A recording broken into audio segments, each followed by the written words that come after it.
Indonesia vows to defend the rupiah after a record currency rout. Indonesia's finance ministry and central bank said they would step up efforts to stabilize the rupiah and pull in foreign inflows. After a week in which the country's stocks fell at the fastest pace in the world and the currency dropped to all-time lows. The commitment was reported by Bloomberg on June 6, 2026. The backdrop matters for anyone holding or spending crypto. As of June 6, 2026, Bitcoin traded near $60,270, down 3.2% over 24 hours and 17.4% on the week. Ether sat at about 1563, down 9.7% on the day. The CoinMarketCap Fear and Greed Index read 13, deep in extreme fear. A currency crisis in one of the world's largest emerging markets is unfolding at the same time. Global risk assets, crypto included, are under heavy pressure. The week that forced a response, the trigger was speed, not just direction. A falling currency is manageable when it slides gradually.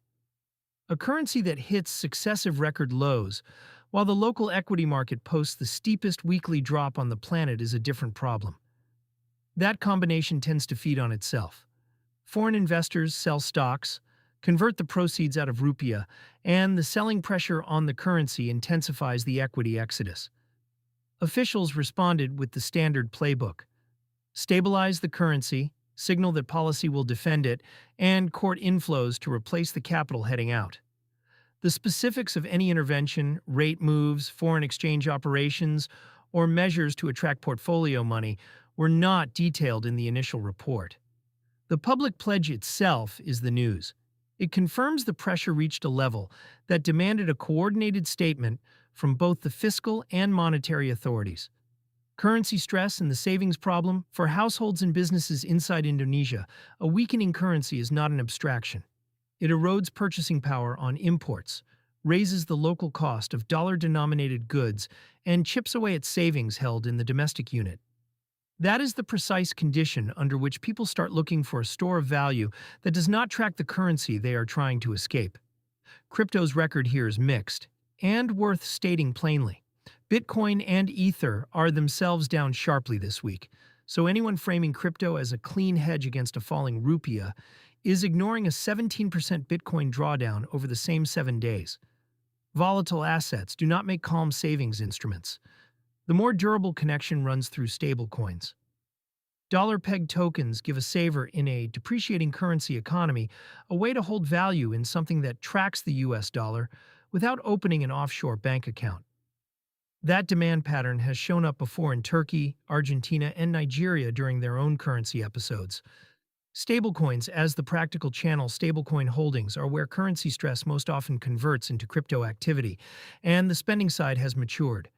A user can now hold USDC or USDT and spend it through a card that converts to local fiat at the point of sale, which keeps the balance in dollars until the moment of purchase. For someone whose home currency is sliding, that is a more defensible position than holding the falling unit in a checking account. The mechanics carry their own costs, and they are not all disclosed up front. Card programs layer a network spread of roughly 0.5% to 0.9% on Visa and MasterCard rails, plus a crypto-to-fiat conversion spread at checkout, on top of any stated fee. There is also counterparty risk. A custodial provider that holds the balance can freeze or lose funds if it becomes insolvent, which is the case for considering non-custodial setups where the user keeps the keys. None of this makes stablecoins a guaranteed answer to a currency crisis.